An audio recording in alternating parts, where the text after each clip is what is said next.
So I went back recently and noticed that on March 15th, 2011, I had wrote down the first kind of initial ideas of this game that I was initially just calling, for some stupid reason, Project Binary. And it basically had, a lot of the same kind of core elements that we have in Republic today. The importance of character performance and facial performance on mobile, and really just trying to push the boundaries in terms of narrative, and players have this emotional connection with these characters. I've known Ryan for more than 10 years. We've been good friends, and even when he lived in Japan, we stayed in touch for a long time. And when we moved back to the States, we started to meet up regularly and talk about his work, what was going on. And then I got a phone call one time, and he had just come to the conclusion that he was going to start his own game studio. And he said, he asked if I wanted to come along for the ride. I says, Ryan, the economy's bad, don't do it. He says, Dad, I'm burnt out, I want to do my own thing. I says, wait, you're not even 30 yet, just wait. Well, he didn't listen to his dad, he just went ahead and did it. And I was just thinking about what I'm going to do next, and I really wasted no time. I teamed up with a guy named Matt Brown, or Mabro, as we like to call him, and he and I started putting together this prototype of this game called Republic. I applied just about every studio in Seattle. I sent him an email. I found his personal email, because I found his personal website. I was like, what are the chances, Ryan gave me an art test, and I spent about 10 days of panic attacks and, obsessively working, not sleeping.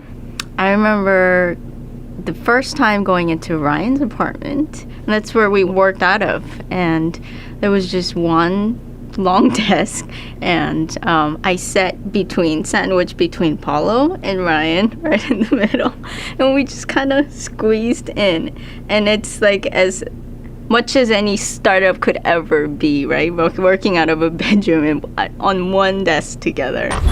Human Condition was the prototype that really was trying to explore a lot of the core elements of the game, namely navigating hope throughout a 3D environment with just simple mouse clicks, as we're trying to emulate what would just be a simple tap on mobile.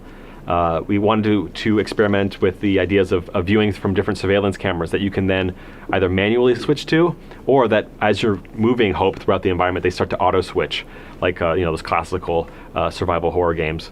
And so, using Unity, we were doing anything and everything we could to, under budget, as quickly as possible, as efficiently as possible, to try to get just the core concept playable. We didn't have animator or anything, so we had store-bought animation set that we were using, and things were popping in and out, and it was just hilarious, but it was working, right?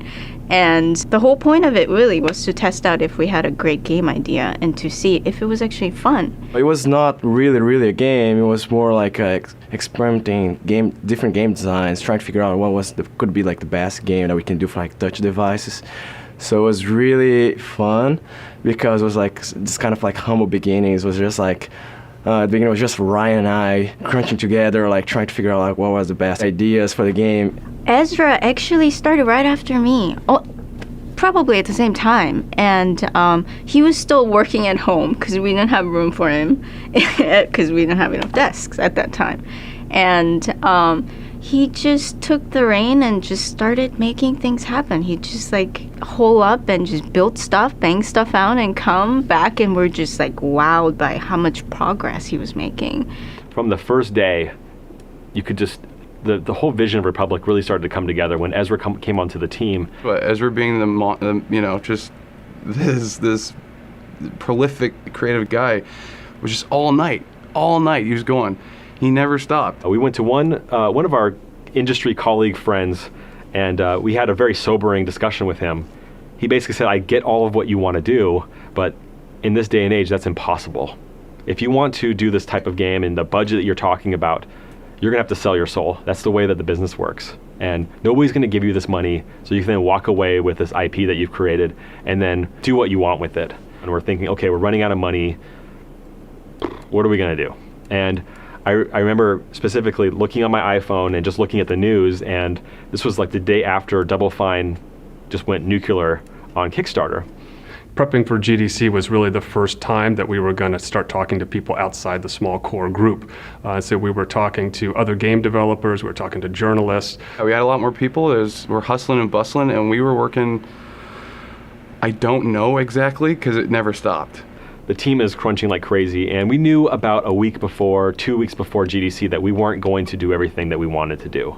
We weren't going to be able to bring that polished, high-quality trailer and launch our Kickstarter at GDC, and I think in retrospect it turned out okay. The first press interview I didn't think went very well. The guy didn't seem very interested in our concept, and that gave me a lot of pause. And Matt Brown, outsider dev, got me a little too drunk on my first GDC. But anyways, didn't feel good, first of all, and I had to really use the bathroom. And Ryan is talking to two journalists. And mind you, this is early on when I'm still trying to make a good impression on Ryan, like we don't have, full-time positions yet. Everything's in limbo. We're all crazy. But I can't hold this. I need to get in there. And I had to walk through the room where he's doing the interviews and showing the game into the bathroom. And, they had no fans in this bathroom. This is how old the building was. The look of terror on my face when I saw it, when I realized that, I was just like, I'm gonna have to be in here for an hour, I'm gonna have to open up these vents, start fanning, and just sit here and run the water, hope it absorbs the air somehow or something. I did that, I was just trying to be super, kind of open the door, slide out, and just kind of slink through the room and never see these people again, hopefully ever. The good news is that we started off pretty bad, and then after that, the press seemed really, really interested in the concept, and there's a lot of encouragement. And just showing 2 screenshots and saying, yes, this is actually running on the iPhone, and yes, we're going to ship this next year, you can already see people getting really excited about the idea. April 9th, that was the day that I was going to get the whole Kickstarter page ready to go live on that following morning. And I thought it'd be done by maybe 10 p.m. or something like that, and I was up all night getting that page perfect. I felt like, this is such a polished Kickstarter presentation. We've got all the answers for anybody's questions. People are going to love this really ambitious AAA project. When we go live on the morning of April 10th, we're going to make Kickstarter history. Well, I remember the day that the Kickstarter launched. I congratulated Ryan, and I thought that it looked great.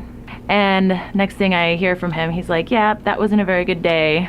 So finally I texted him and I was like, please just let me help, give me the passwords to everything. And he finally gave me the passwords to Facebook and Twitter and the Kickstarter page.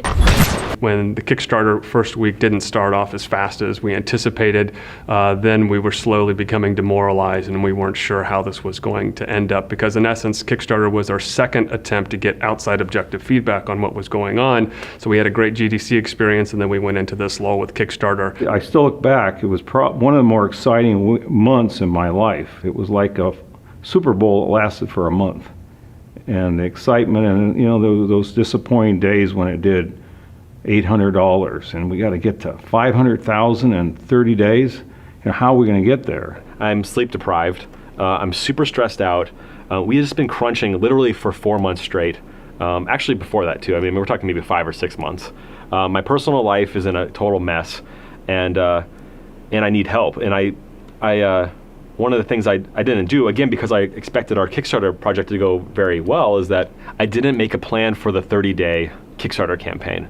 I made a plan for the day one, thinking that it was going to go well. It took me about a week to wake up to this whole thing, but thanks to some friends like Billy Berghammer and Selena Rodriguez, I finally started to understand that, I need some help. I think one of the worst times in the entire Kickstarter campaign was actually the second day. The second day was, we had this plan as a team that we're going to come together, and we were crunching for a while, and we decided to take a day off or two, and we decided to meet at a pizza place for lunch. So we get there, order some pizza. It doesn't matter that it's good pizza, because it's going to taste bad anyway, because that's the way it really was. It was just like, okay. And we're like, okay, we need to figure out a game plan. Okay, we have 3 weeks left. We wanted to do daily updates. Okay, how many screenshots? We have like 20, 30? No, we have 1 screenshot that hasn't been shown yet. Can we get any more? No, we can't get any more screenshots.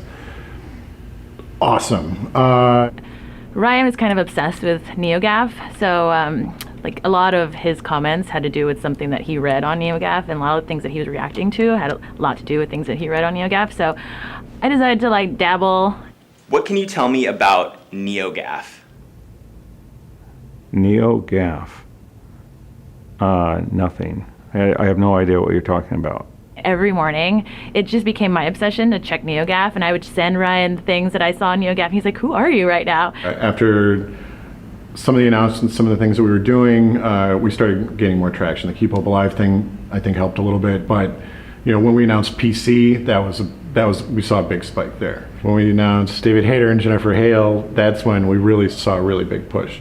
Once we made the Jennifer Hale and David Hayter announcement, that's when all the fans came out and represented. That was a really good moment. I mean, I felt like that definitely was one of those moments you just can't forget, where you felt like you were actually there was actually a chance. I think that's the time we just started to going up every day, and that's probably how we got to the end finish line. I had just looked away from my iPad for 5 minutes and looked back, and we hit the goal. And I'm getting choked up right now, but I lost it. That was probably one of the most exciting things I've ever been a part of. When we finally hit our Kickstarter goal, I think we became a real studio. We had a real game. We actually did it. We did it. We made a Kickstarter. It worked. We raised over $500,000. People like us, It was probably one of the best days of my life to see that my son had reached that goal that he set, which was pretty aggressive, 500,000. And I think during that month, Ryan was probably second guessing that goal, which of course he achieved. I knew that a lot of the challenge that we had faced, a lot of those late nights, a lot of the stress and the fights, and that was good that we went through there. But I also had the sneaking suspicion that we're going to go through a lot more moving forward. But I was still excited about that next chapter, about actually making the game.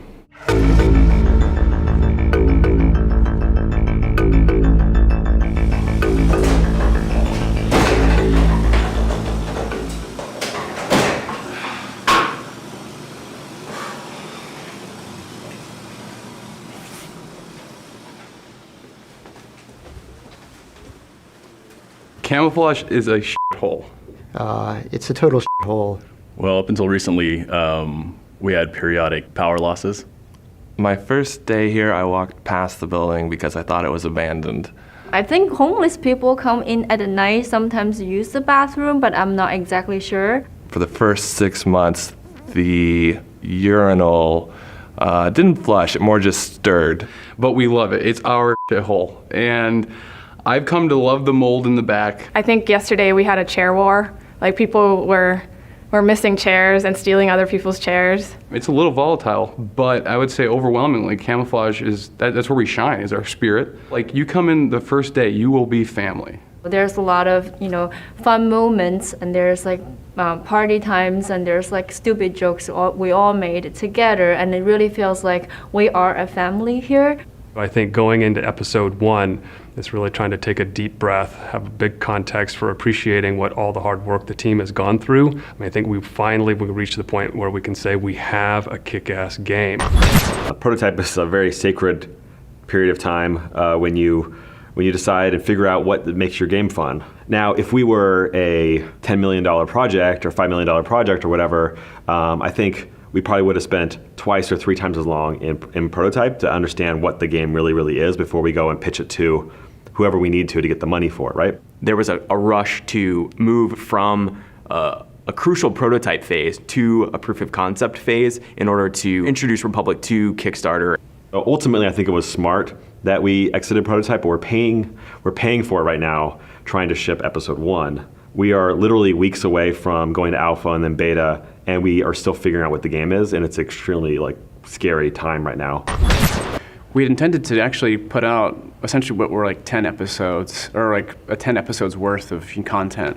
I think it started with everybody's gut reaction, realizing given the amount of stuff we need to do, there's not enough time. We kind of went over what the actual schedule would be for production and what that would mean for the milestones we'd have to hit. And we have all this content, all these levels to build, design the levels, construct the levels. We quickly realized when we started to compare the amount of time we needed to what we had already done, that it was going to be impossible. It's sort of amazing to me to think that we were ever even considering having 10 episodes. I mean, right out of the gate, it's just so insane.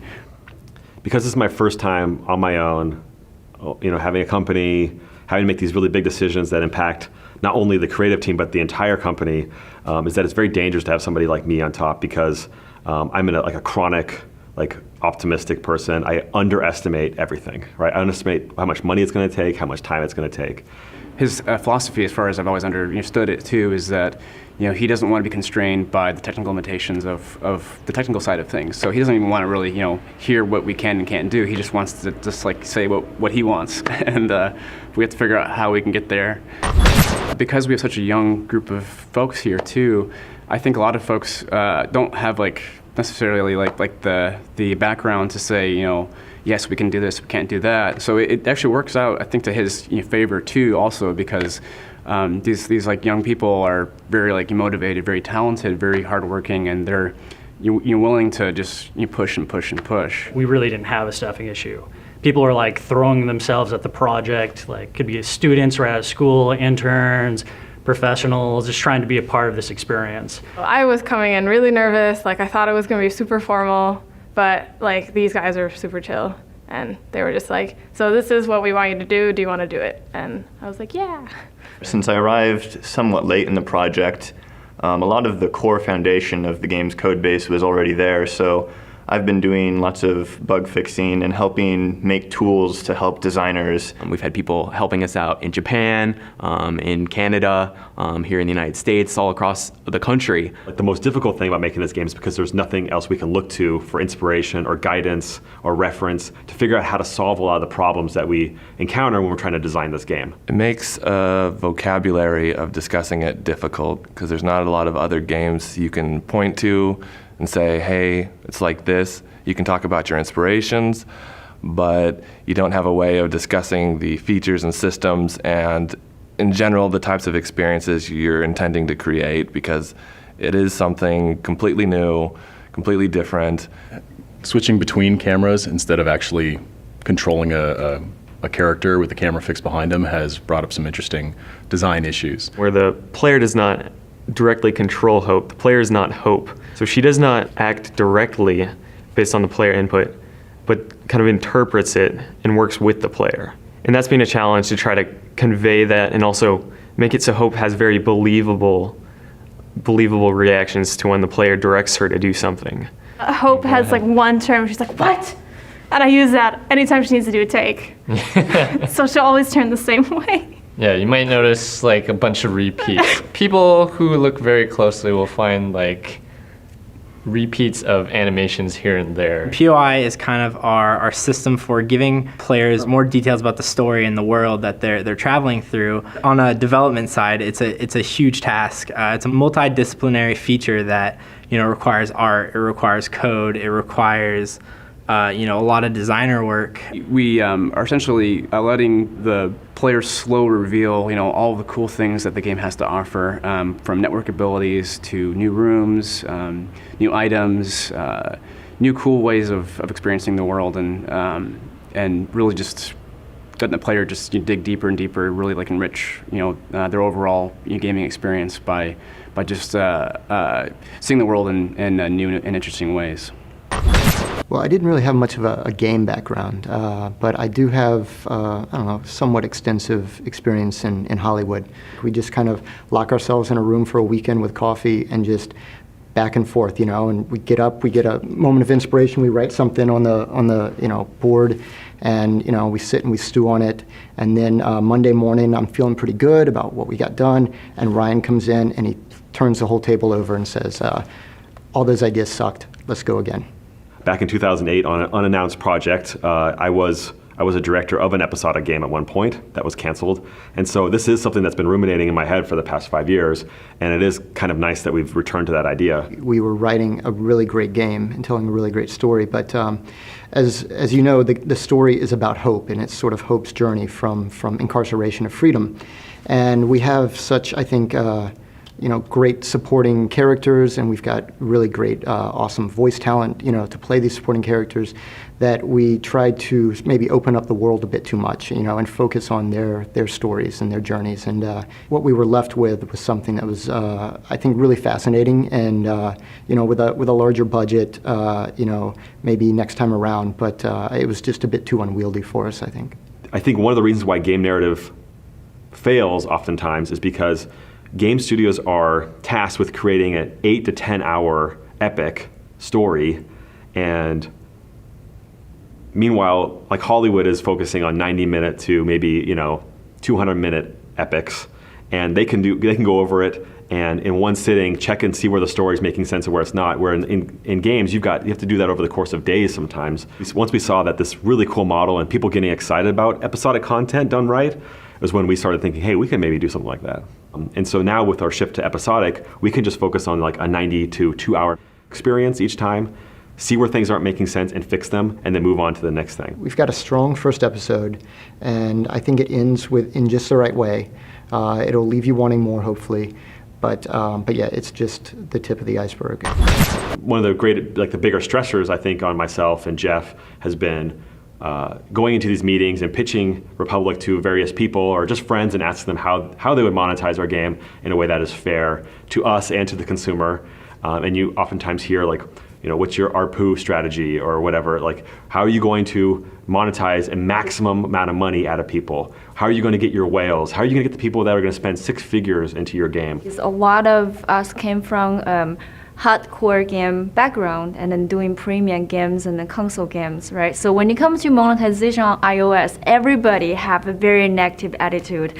The moment I start mentioning monetization, there are people shutting their ears, wave their hands, hide in the bathroom. Ryan and frankly most of the team had really strong feelings that we should not have many in-app purchases, but it was all based on the reasoning of the player's experience. We didn't want the player to experience that we were trying to nickel and dime them. It's also very difficult for us to come up with something that fits into the story and the fiction of what to sell, because we cannot sell coins or mini upgrade weapons. As we wanted to have some sort of informal advisory board, let's find people who have very special niches of expertise, people we trust, people we know, friends of ours, who we can have hold us accountable on a quarterly basis. We can go to them, report progress, report what projections are. They can ask us really tough questions. Including people who are not associated with the games industry, who can ask us really bold and objective questions. We were really scrambling around for about a year and a half or so, trying to figure out how we're going to monetize this game. And again, it wasn't until we saw what Telltale was doing with the episodic model on iOS, where we started, the light bulb started kind of come up. Ryan is really particularly adamant that we focus on player experience and that there are enough people who are out there who really will feel free to pay up front if we can deliver what we promise on the quality side. I think from an outside perspective, I think it's safe to assume that episode 1 is the thing that we've been working on for the past 2 years, and it's finally going to come out, and now it's on to something fresh and new, where it's actually almost the exact opposite of that. We've built out actually pretty much most of those kind of core spaces, because the original idea was that we were going to have all 5 episodes kind of out around the same time. After all this crazy stuff that can happen during during the development of the game, we got to that point that the game's getting close, the ship quality. We nailed down how to do photorealistic lighting. We learned how to create the best performance possible and get 30 frames per second with effects going on and reflections on the floor. That's mind-blowing, okay? That's the console stuff. It doesn't happen. It doesn't happen on mobile, but it did happen, and it's going to happen real soon. If you're watching this, it has happened.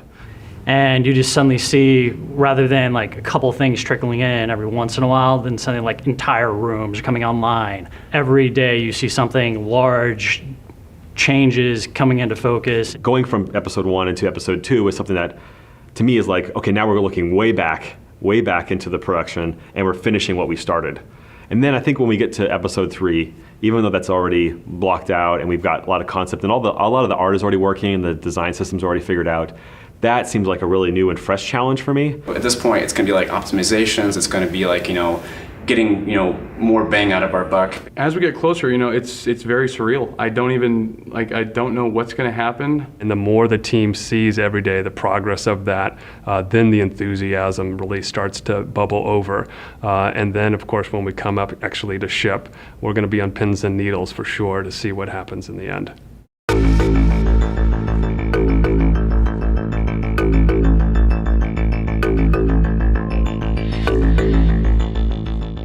For For me, episode 2 is really about what it's like to conceive of a game versus actually making one. You have this idea in your head of this place. It doesn't exist yet. It undergoes countless revisions. New people come in and they change that vision in some way by what they add or remove. And you kind of just hope and pray that those visions don't compete. They just add to each other. They complement one another. Or maybe they do compete, and that's okay. What you're left with, in all likelihood, if you're anything like Camouflage, is something that's probably very different from what you conceived of in the first place. And maybe it's bias or rose-colored glasses, but what you see when you're done, if you're lucky, that spirit of what you conceived of is still very much there. To me, that's the story of episode 2.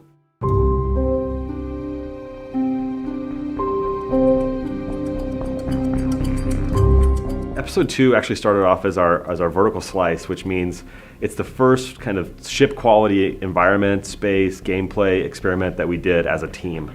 And so, yeah, episode 2 is a long time coming. We're talking over a year and a half ago we started this sucker. And we spent probably about 3 months doing what you guys are going to see is known as like the museum now, which was like 3 rooms. I remember we would do these 2-minute demo videos, and the path was kind of that Hope would go through those 3 rooms, and we had some pillar-to-pillar kind of gameplay, and there was a garden counter, an event, and then it would end in a confinement room.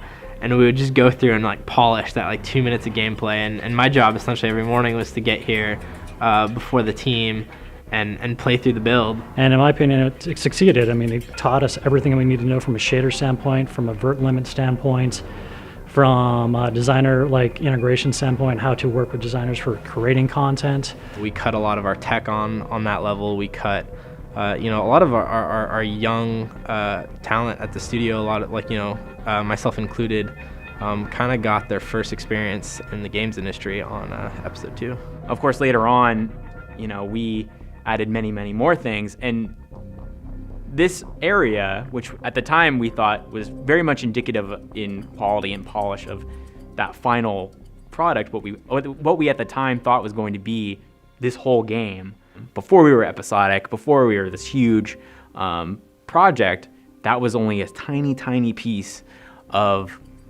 what now is episode 2. And now we can see that the team has gotten a lot better. They've learned how to work in Unity. They've learned about the platforms. They've just become better artists, better designers. And the audio is great on it too. So it's just awesome to see that through this space, as we keep refreshing it and getting it ready for ship over and over again, that the team has really grown and the team is really matured, I feel like. Once you walk into our first space, the library, you're going to see this huge grand reveal of this lobby. Obviously, hundreds of man hours have gone into this space, creating it, really refining the look and feel of that space to make you feel like this is an important moment. It feels so quiet after hours.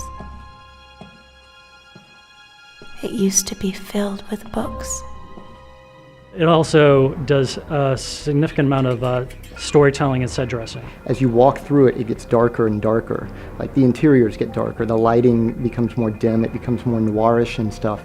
And I think that sort of parallels kind of Hope's awakening in episode 2. But I really, really like the contrast between this beautiful, sort of warmly lit, inviting environment and the really, truly awful stuff that we subject Hope to and that she has to witness.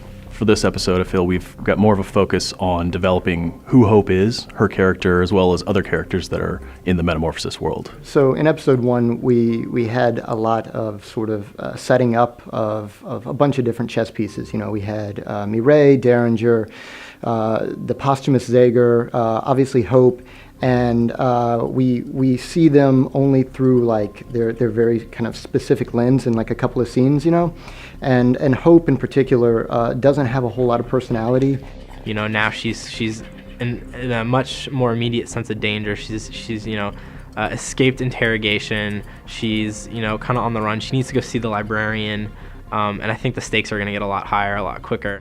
For the very first time, the overseer or the headmaster is no longer just this voice that we're hearing over intercoms. He becomes a real person, and we see him, if only for brief glimpses, towards the end of episode 2. And he's sort of putting his minions to work.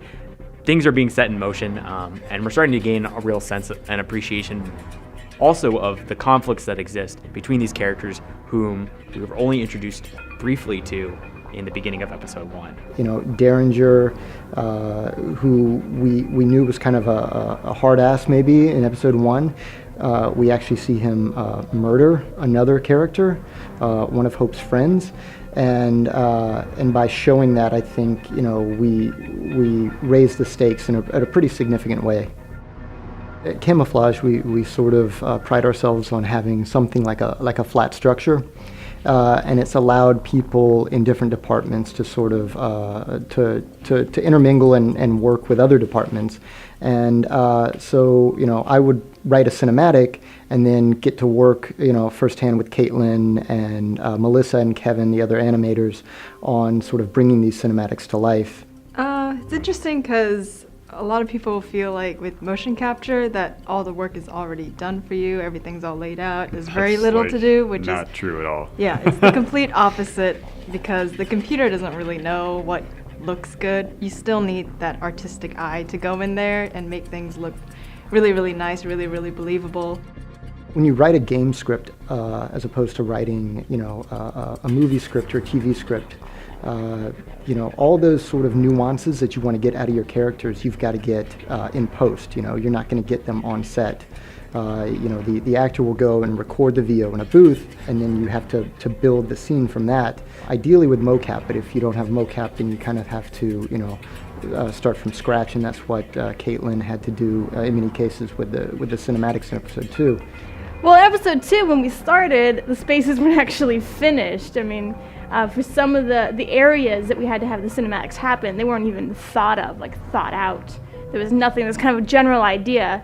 And I'd have to go in Maya and kind of build, you know, a couple walls and maybe a doorway and be like, well, that's kind of what it might look like. Because I need something to base the characters around. So now that we get, you know, closer and the environment guys are building the actual scenes and all that stuff is happening, we're finding that sometimes the animations don't quite fit. And we have to go in and be really creative about how to get them to work. Gave us an opportunity to build in all the subtleties of character performance that we wouldn't have gotten had we, you know, just filmed it or even mocapped it. All the little, you know, characters scratching their cheek or looking around the room while they're talking or whatever, make that meaningful and give us a story purpose to it was one of the kind of the fun challenges of working with animation as a writer.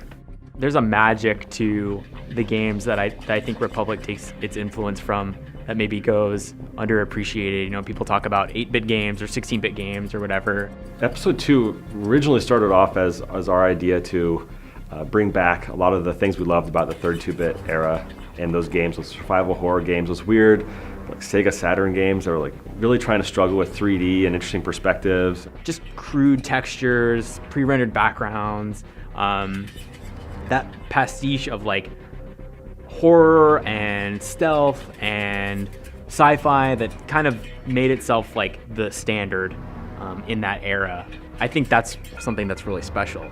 I feel like it really used to be in the 32-bit era that you'd have much more of a mix of puzzle in with the action, and it wasn't really an awkward thing. It was just kind of a fun sort of cooperative between the two. One thing we wanted to do with Republic is really reintroduce puzzle elements, just, you know, tying it into the universe, but also a little bit for the sake of just having kind of these puzzle elements in the experience. It just brings me back to, you know, being in high school and, you know, loading up CDs and these like 32-bit consoles and just really seeing what they're trying to push in terms of, you know, audio fidelity, you know, visual fidelity, more of like a cinematic feel than any games had done previous. And I actually feel like that's what we've been doing on mobile. And it's kind of an interesting kind of redux when it comes to, you know, game development. I feel like we're kind of, in a way, pioneering what like 32-bit era, you know, designers and developers were doing back in the day. Audio is something that plays like a huge role in Republic in general, but with episode 2, players are going to notice an immediate shift. As for episode 2, because the space is so large, we wanted to try emphasizing on the actual style of music. So this time around, we are making use of classical music instead of electronic type music. So the music this time around, it is not only adjusting to the progression of where the player is at in the game, story-wise, but it is also being affected based on where your location is. Not just dependent on where Hope is located, but dependent on where the character is navigating throughout the space. In most episodic games, I think what players expect is more of the same content. I think they definitely expect they're going to get new characters, new story, basically like bigger and better, but I don't think they're expecting the sort of content changes and new features that we're delivering with our episode 2. Starting in episode 1, there was a lot of gameplay mechanics and features that we wanted to introduce the player to, and Hope just wasn't really the right vehicle for that at the time, so we offloaded a lot of the tutorialization and in some ways the connection to the character Cooper. But it's always been the vision for Republic to reinforce the relationship between the player and Hope. So in episode 2, now that the player's already got a good basis for knowing how to play the game, what to do, we can instead put Cooper more in a little bit more of a backseat position and instead let kind of Hope come out and be the person who, as you're experiencing new areas in the environment, that she's the one you're getting feedback from. I think this is a replica of the train the headmaster was held prisoner on. So pretty much in every way we could, we've rethought about how to invest the player back into Hope and making them understand it's more like a tennis match between the two of them rather than them just simply guiding her through. These statues, their arrangement is curious. Cooper is now kind of a help desk if you need him. He'll lay low, he'll stay quiet, but if you run into trouble and you're having difficulty solving a puzzle or you can't get Hope out of a room, then you can ring up Cooper and he'll offer some sage advice. In searching for the librarian, remember, you have a map. Use it to check out areas you've visited. On paper, I think the thing that got me really excited about episode 2 was that we were going to break up the linearity of the previous episode and give the players a lot more agency and have just a lot more exploratory into this big open environment where they can kind of just send Hope and work with her and unlock a lot of these mysteries that we've been integrating into the story, into the environment.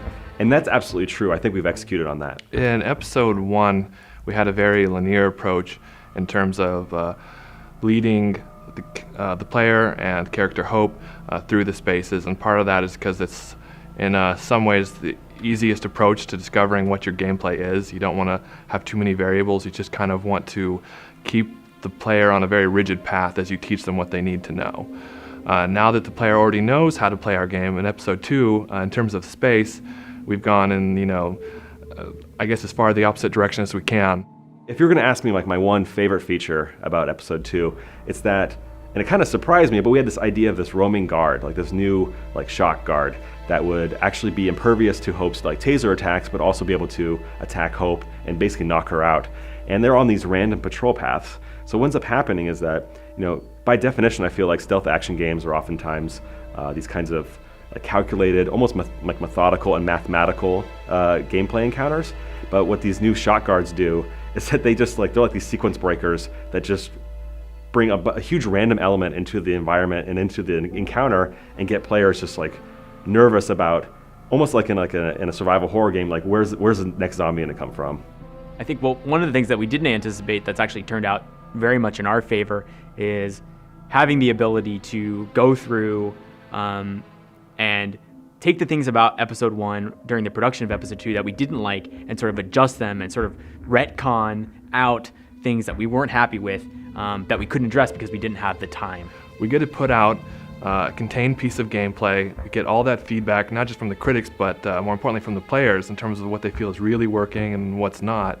And then with episode 2, we get to not only do the things that we had intended, but we get to have a chance to revise how episode 2 is working, try something else, and then also actually release updates to the way episode 1 worked.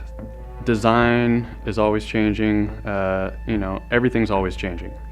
So nothing is ever set in place until the game's shipped.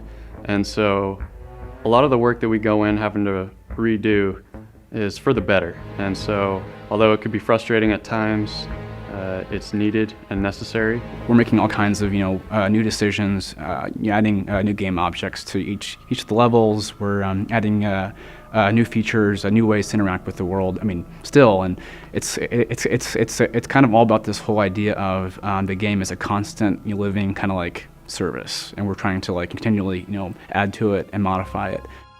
Each episode is on its own a little place inside a much larger place, and I think the ability of each episode to stand on its own is something that I think is going to set Republic apart from other episodic games in the future. So I'm really excited for the future of Republic, and what we have in store for episode 3 is going to be every bit as different from 2 as 2 was from 1. So I think that's something players have a lot to look forward to.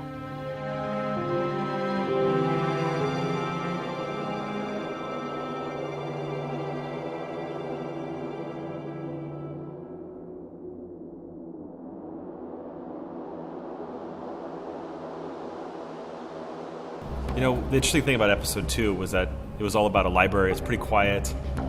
It's kind of clean, but a lot of stuff is going on in the background, at least in the narrative of that episode.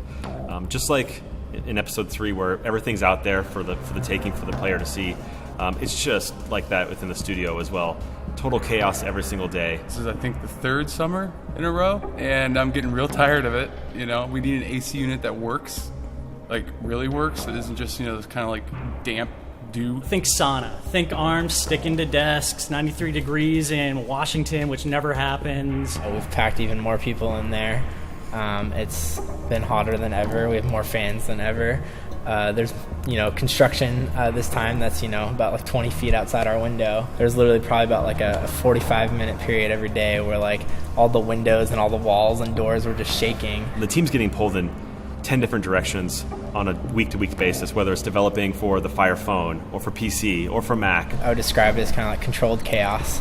It gets to be a slog and a grind at times, but it's something that we all signed up for. I've gotten to the point to where I can just tune everything out, and if something, too much construction is going on or that, I can put on my headphones and just kind of be in my own world while I'm working on the game. Honestly, I feel like it's kind of making us a little closer because we can smell each other a lot more. It's more fun, actually. I think it's closer knit because now all the artists are just a little bit closer. It just feels more like a family than at least where I was sitting. It was much more spacious, and you can get lost in your work easier. But it's a lot more crowded. Yeah, when we worked on episode 2, we dusted off the vertical slice and got that to ship quality, and I thought that might be the last time as a team that we would take something that's pre-existing and just start from scratch, like we did with 2. Yeah, we did the same thing with 3.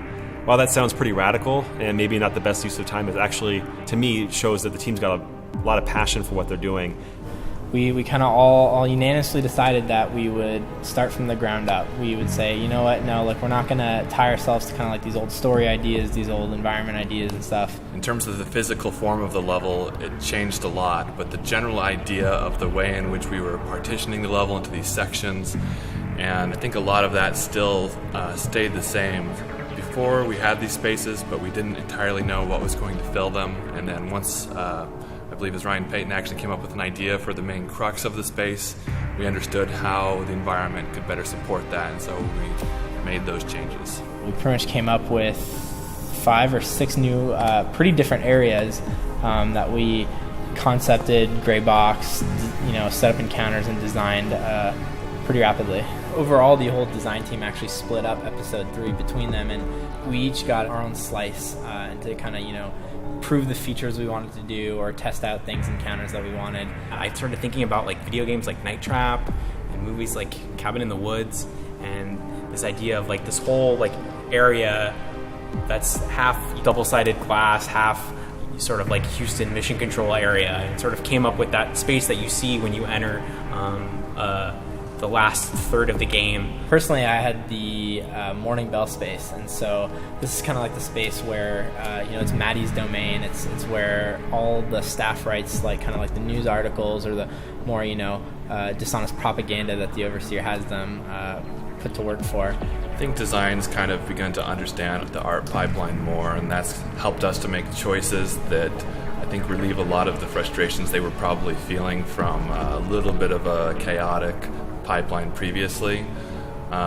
Better design understands art, and the other disciplines, the better kind of everything sort of flows. So this episode, we've finally begun to apply a lot of lessons learned, and I think it's made the whole thing go much smoother.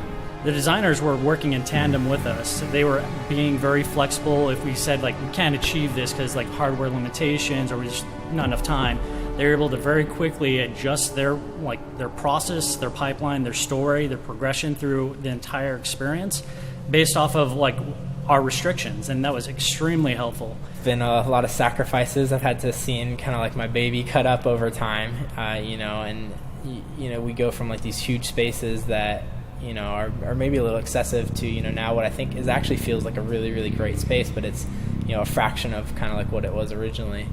As the team grows, as we gain experience, as we learn more about Unity and the core gameplay loop and what fans like, it's just now part of the process. At the beginning of every episode, we look at what we had previous and we just wipe the slate clean and start over.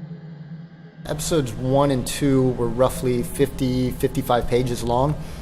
I think episode 3 clocks in right now at about 105 pages. We had a lot of stuff to unveil in a very short amount of time with episode 4 and 5. And so we decided to actually start to play some of those cards early, very subtly in episode 3.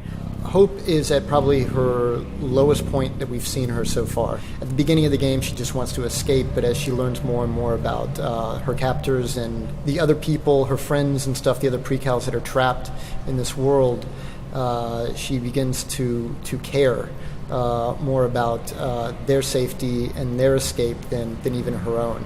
Now very probably traumatized and a little distressed about kind of the events that have played out and what exactly she's actually kind of been playing a part of now, with her kind of new alliance with Maddie. I'm just really proud of the team kind of thinking out of the box in terms of how to tell the narrative through environment. Especially the 2 Prizrak homes is definitely my favorite part of the experience. Because again, I think it's unexpected. I want to surprise the player. Yeah, we thought it was really important to sort of get out of this windowless world that is Metamorphosis and actually see how it relates to our world, to the real world. We wanted to really try to create a moment for players to feel like Hope might have a reason to question everything that's going on, question their relationship with you as a player. The whole idea of freedom, but at what cost, is sort of an ongoing theme of the game, and it certainly relates to Hope's situation. Well, episode 3, when we were working on it, we knew it was going to kind of feel like Intelligentsia that we've already established, but we were struggling for a while with. Luckily enough, we ended up bringing on an old colleague of mine, Andre Roux, and he just started to dig around. He was heavily influenced by a lot of other games that were doing physically based rendering at the time. And after several iterations, we ended up creating this new world, this new aesthetic. We have a lot of metals, sleek metals. It feels very corporate America. What you're seeing when you enter the episode 3 space is you're actually entering and exiting several different areas in this ever increasingly large facility. The most exciting part for me was the early stage. When you're very first starting, at least for the way I tend to build, it's kind of unclear whether or not this is going to work, whether it's going to be fun, whether any of it's going to come together at all. And we measured out all the spaces in Unity, how all the rooms are going to be. We went to a big open space and just kind of taped it all out so we could really plan the mocap shoots in the space that they're going to be in 3D for all the actors. Episode 2 we had the cocoon, the big library. Episode 1 we had the big atrium, both which I loved working on. And this time we got the terminus. And it's supposed to be imposing. It's supposed to be, scary and creepy, but also impressive. Yeah, the main area that I had an influence on was the Atlantic server catwalks, and I kind of wanted the environment to not have a lot of hiding spaces, not have a lot of hack distractions, just kind of be completely dependent on the player's ability to keep moving to the next corner, to the next spot. Putting our combat and stealth action front and center in episode 3 meant revisiting certain aspects of how Hope interacts with and engages with the guards. So designing scenarios in that latter third of the game where she's placing mines in the environment and trying to distract guards to get them to come by so they can be knocked out. And that's something new for the game. Well, my personal baby for episode 3 is the Maddie Sade cinematic. Because not only have I been skin weighting and rigging the Maddie Sade character, but I am putting together and polishing that whole scene. And so that whole scene, I'm very attached to it. A lot of us are getting more comfortable with the process and the production pipeline, and so it's encouraging us to take more risks and try new things. If there's one thing probably in this whole episode that kind of threw a curveball at me, it was these damn lily pads. I would say the art guys are really big on bringing some life to the scene, especially movement. I have never done it before. I had never animated before, really.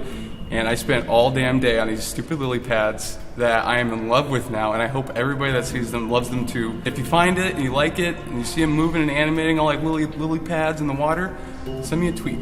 The lily pads? Yeah. There are lily pads in Reception? Yeah, you haven't seen those lily pads? I don't think so, no. All right, never mind. Cut.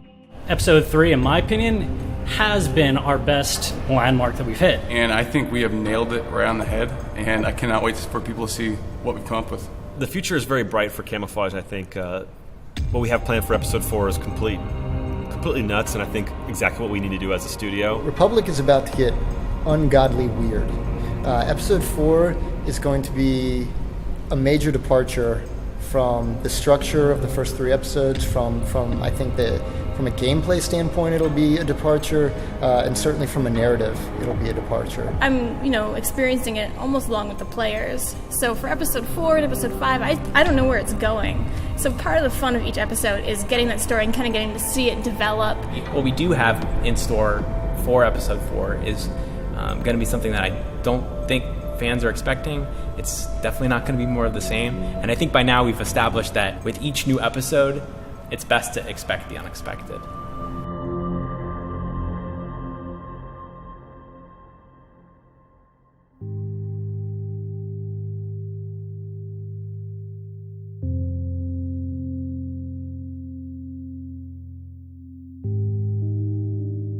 It's kind of horrifying to look back at how long it's taken us to develop episode 4 to finally bring it to players, to consumers. We shipped episode 3 to, I think, a really warm response, and as a team and as a group of creators, I'm really proud of episode 3 in particular. And but on the business side of things, I was not satisfied with what we did. And in fact, it really forced us to really rethink about what we need to do as a studio to stay alive. So we remastered the whole game in Unity 5. And then we had to find a publishing partner to help us realize the final episodes. So even though we're in this new office, which is really beautiful and great, it's just even more chaos is going on every single day. And I think if you play the game, maybe you can see that the team was being stretched in a lot of different interesting areas over the course of 12 months. Episode 4 has taken the longest to create, in large part because we knew from the beginning that we wanted to break from the mold that we created in episodes 1 through 3 of Republic. Unfortunately, we didn't have a good idea on that day 1 in terms of how to do that. Episode 4, more than any other episode, was a situation where the team was very much left to their own devices. With episodes 1 through 3, as time went on, Ryan became less and less involved himself day to day with the production of the episode because of the business demands of running a studio, and that was all fine because we were iterating on a proven formula. With episode 4, we kind of threw everything out the window and then we're left to sort of pick apart the pieces and put them together ourselves.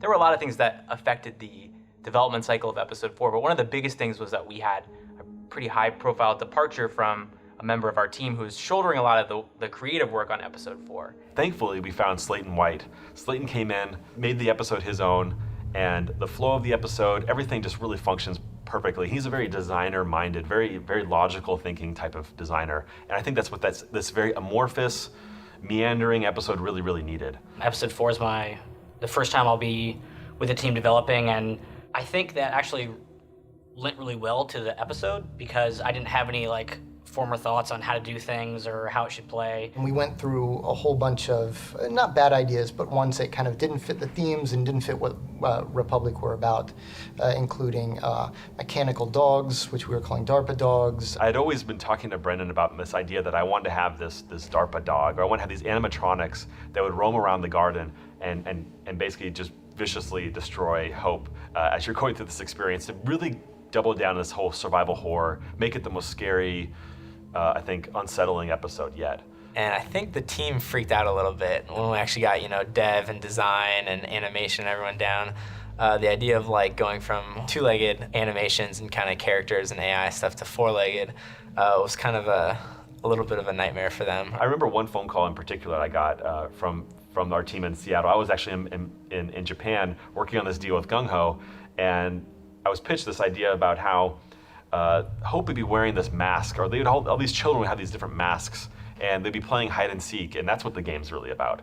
And I just remember thinking, how am I going to kill this idea without making people feel really bad? I don't want to be this kind of drive-by designer who just snipes at different ideas that I don't like. I think it's important to allow like the team that if they really feel passionate about something, to take it to the finish line. It's just one of those moments when you have to do your best to make people feel really good about something, as you're kind of silently like putting your hand over their mouth and killing the idea. We went through a lot of concepts of the mammoth, actually. Early concepts are nothing what he looked like. He was very much way more cartoony. He had a mask. He had like weird sci-fi costumes and like medical costumes. And in the end, I think it was Brendan who came up with this, but the idea just to make him much more like down to earth, kind of just more of like a caretaker. But the one thing I really did encourage the team to focus on was, let's focus on the encounters, let's focus on the moment-to-moment gameplay. Let's not get wrapped up in having lots of cinematics. But again, let's go back to our roots, what we want to do with the survival horror gameplay, and have a very, very oppressive force that players have to fight against in episode 4. Allowing the team to just focus on just one character and getting that character right, getting that enemy type right, I think was a really big win for us. We got playtesters playing it, and I remember there was one time where they were in the garden and they were on like the second step and they were taking a picture of the trellis.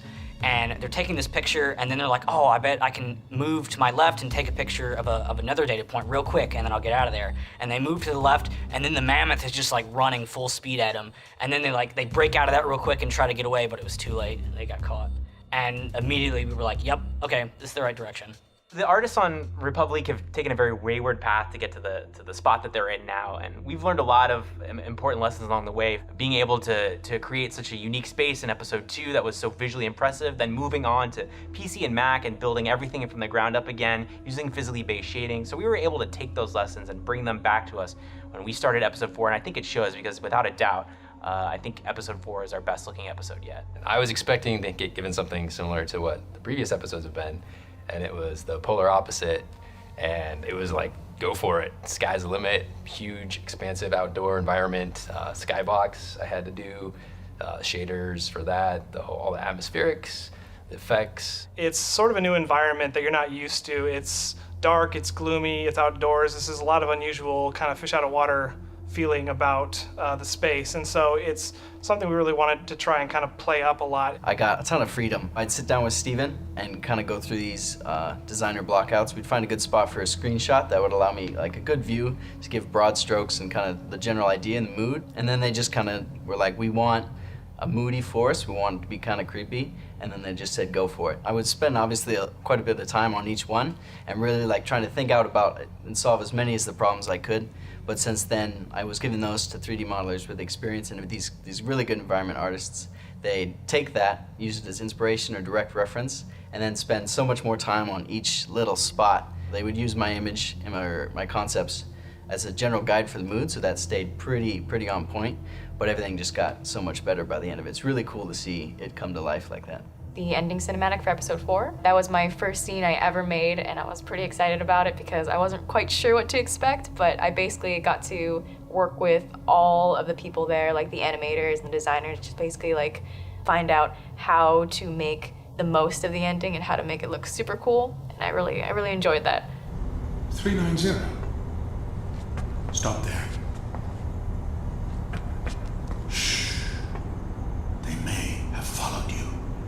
Obviously, we had some really great animation and great motion capture to work with for that introductory cinematic where you first see the gardener, but I really wanted to sort of use light and sort of cinematic principles to help kind of push the feel of that gloominess, and, you know, the strong light coming from the moon and these sort of gloomy fog-filled areas. So it was something that I really enjoyed kind of getting to play with. Pick this up! Yes, sir. Pick this up now! You know what the captain says. Clean garden, clean conscience, sir. When you pitch something to a room filled with smart designers and very sort of literal-minded video game developers that is narrative, you always run the risk that you're not gonna win them over.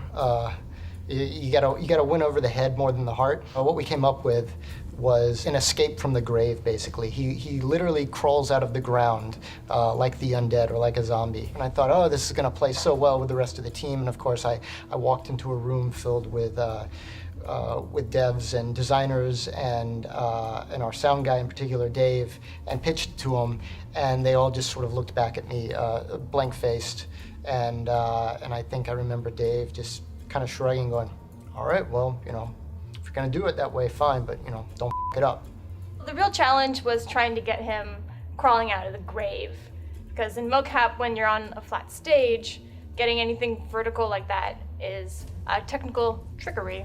So we had the actor crawl up onto a large platform, and then we had to cut there, and then take down the platform and have them all start again from like the top of the ground when he's already climbed out.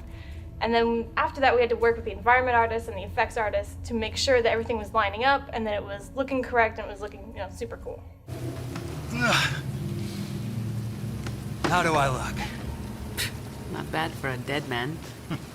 Yeah, so I don't really know how I feel about episode 4. And I think I've been staring at the game so long in general that it's difficult for me to even, trust my intuition on it. When you have a full year compared to these shorter dev cycles we had, it gives you more time to kind of overthink things. There was one point where I was pretty down on episode 4, and I was convinced it was horrible and that we made a huge mistake, and that there was a lot of things that we just we couldn't ship. And thankfully I was wrong. Thankfully I kind of came around and realized that it was just getting inside my head because we had so much more time on these ones. Episode 4, I think the big success is it's got a really different tone to the rest of the episodes. I think definitely more of a survival horror sort of direction, more difficult enemies, more no supplies, and you're kind of left on your own. I think it's really going to be interesting to players that they'll be kind of taken out of their element and what they've gotten used to in the first 3 episodes. When I look back at episode 4, I'm really proud of it. I think it shows the maturity of the studio, our ability to take risks head on. From a business perspective, the amount of time and effort we spent on episode 4 makes absolutely no sense. When you look at the game, just try to find how many assets we're reusing or how many kind of gimmicks we're reusing. We're really not doing anything. We threw everything out and started from scratch. And why? Just because we felt it was important for the full game experience to do something unique and special with episode 4. And I'm very proud of that. I think it's probably going to be our most polarizing episode yet. I think some people are going to like it, some people are probably going to really hate it. But I think if you make the fans wait as long as we have for this episode, you have to sort of justify that wait, that long wait, by taking some creative risks, and I think we've done that.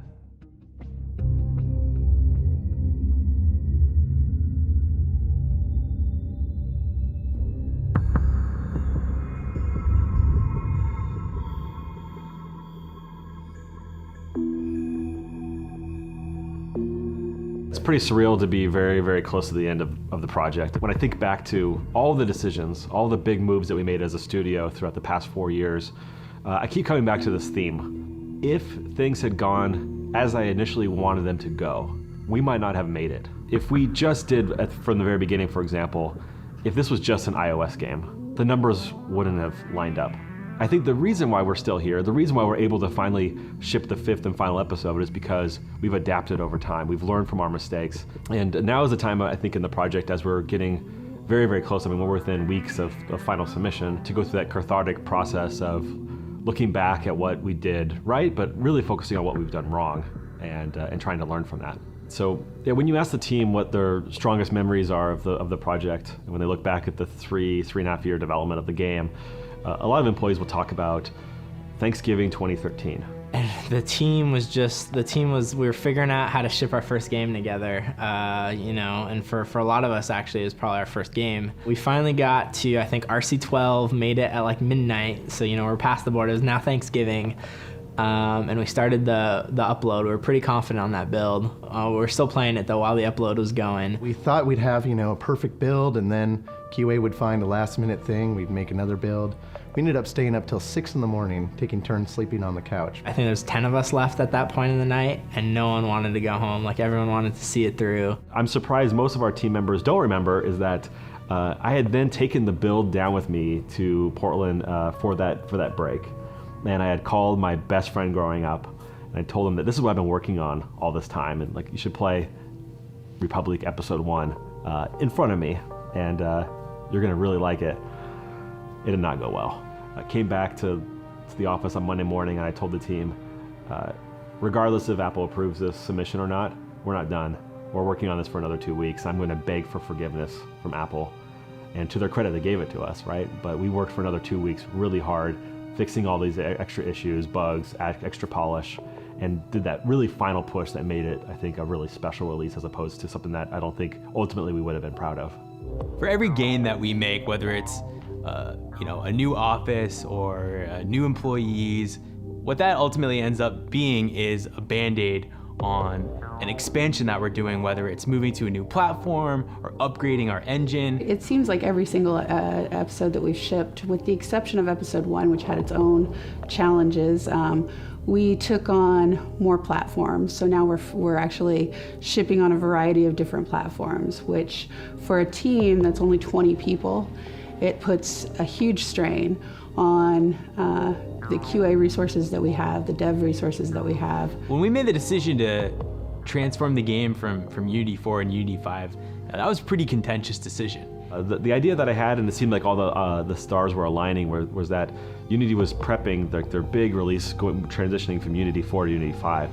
And given our really strong relationship with that company, I kind of started to seed some ideas about, hey, why don't we be your guys' guinea pig? Why don't we release the first Unity 5 game by taking all of our Unity 4 assets and converting them all into physically based materials?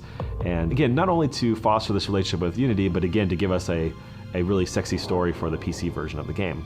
So the crazy thing about Ryan, cementing that partnership with Unity and committing to bringing the game over from Unity 4 to Unity 5 was that we had no idea if we could actually do it. Like, we had no idea when he said that. That was like really a scary thing to do. Initially, my reaction was like fear. I mean, when you're in the middle of production and you're working on a stable engine, the last thing you want to do is switch engines in the middle of your production cycle. The engine was not even officially released yet, so it was in like alphas and betas. It was fairly unstable.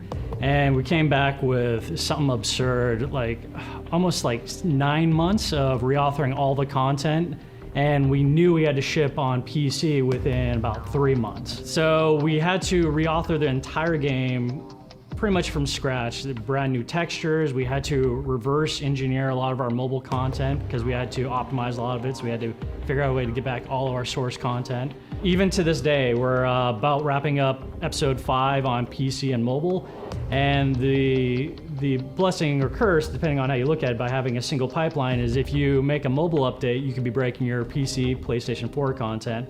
And then if you make a lighting update, you could be breaking your mobile content and vice versa. It was just a huge, humongous task for the art team, who my heart goes out to them for having to figure out, and the devs as well, having to figure out how to get this game back on mobile when we shipped episode 4. And in a way, it was like doing that conversion all over again from Unity 4 to Unity 5. We were kind of de-engineering all the work that we had done. But I knew that the team could overcome challenges. I knew that the team, that they're there to kind of balance out my eternal optimism.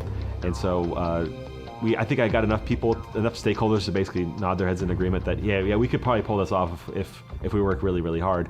And that's just enough for me to basically sign a deal. That's all I need to hear. I think one of the coolest things about Camouflage, one of the things that I like, is that so much of our talent came, promoted from within.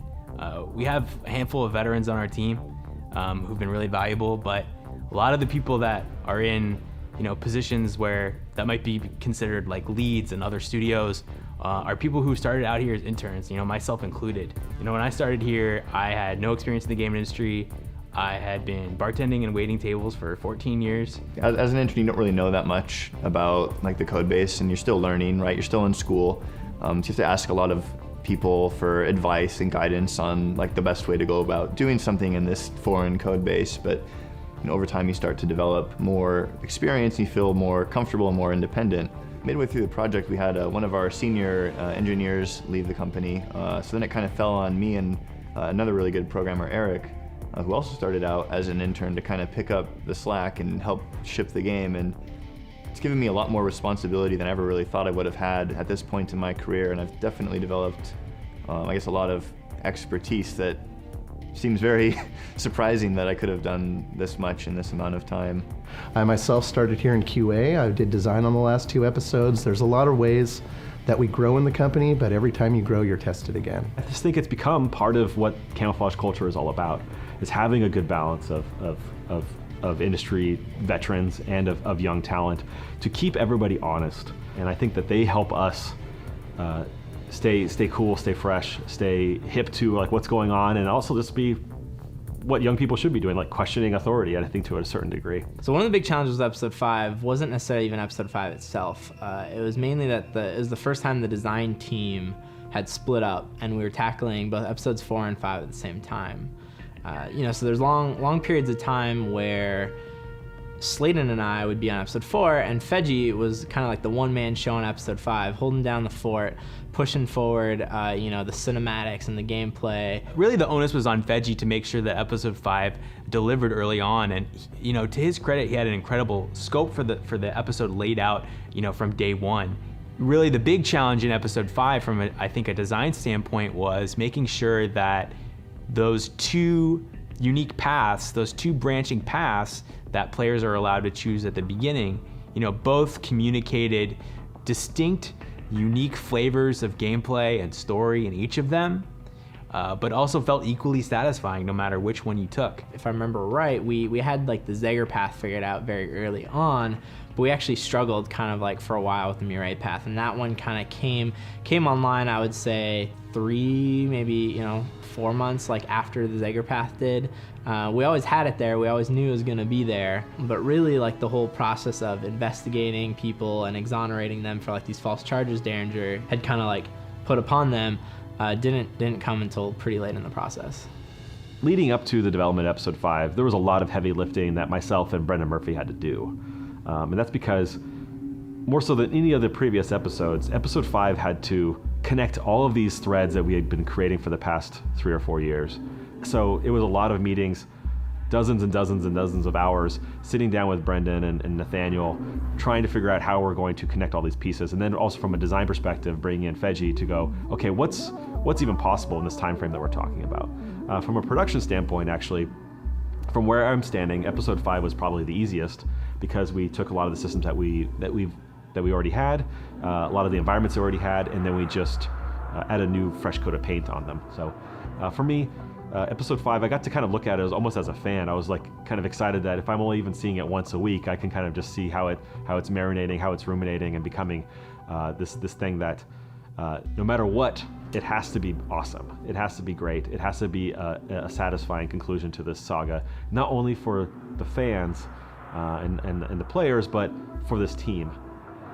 One thing I knew for certain was that there was no world where we're going to ship a bad episode 5, because we owe it to ourselves after this many years to really put a nice bow on this whole experience.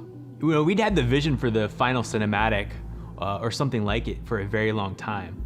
From the very beginning of the project, very early on, we knew that that metamorphosis and the whole game was actually secretly set on a ship. And one of our big reveals was at the very end, you emerge and you realize that there's just ocean around you. But even in episode 1, players, if they're really attentive, can see a lot of the hints that we were giving in terms of the fact that the game was set on a ship. Not only like the layout of the ship, we actually went on a cruise ship for one night as the cheapest seats we could find, and took tons of pictures about how cruise ships are laid out, and we use those as reference, especially for episode 1. Some of the sounds of like the ship. So that was a lot of fun to kind of pepper in those things. It all came down to some incredible cinematic work on the part of Ryan Feji, some incredible animation work on the part of Caitlin, and some incredible voice acting from Dwight Schultz, and amazing performances from the whole cast. So really those final moments on that ship-top deck are, I think, a slice of some of the very best of what Republic has to offer. Getting to see it through to the end has always been just my goal from the day I started.